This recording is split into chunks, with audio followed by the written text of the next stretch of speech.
if you have a Mr. Coffee K-Cup maker, or any K-Cup maker for that matter, this method will help you fix the issue of it brewing not all the coffee.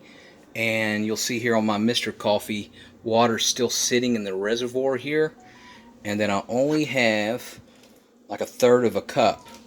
And I've tried this 2 or 3 times, and I've been having the same issue. So in order to fix the problem, what you're going to have to do is be a little bit aggressive with the coffee maker. You're going to unplug it, and we're going to go ahead and take the reservoir out. And you may have already tried this, but no worries. I'll show you another method. So what you're going to do is you're going to take it over, and you want to spray it really tight like this. So a lot of times what'll happen is coffee will get clumped up in here, and it'll get stuck on the very end of that pen or in there. So make sure it's completely clear out. But that's actually not what has fixed mine. So what you want to do is just go ahead and empty it out completely. Set in the sink. And so the same thing is happening in here.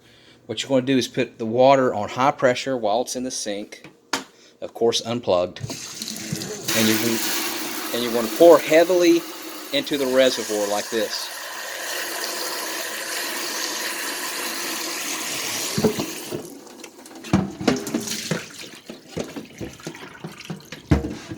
And do it one more time.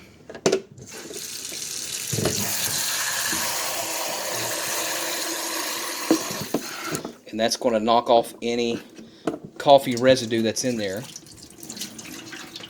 And of course, you know, to clean your coffee maker, you're going to do a half mixture of white vinegar or apple cider vinegar and water. And you will basically pour it in here just like you would regularly do, like just your water if you're making coffee. And do a half vinegar and half water solution. That's not what's fixing it. The method with the sink is what really fixed it. But you want to clean it out and make sure it's sanitized and everything. Alright, let me know in the comment section if this method worked for you. Make sure you subscribe.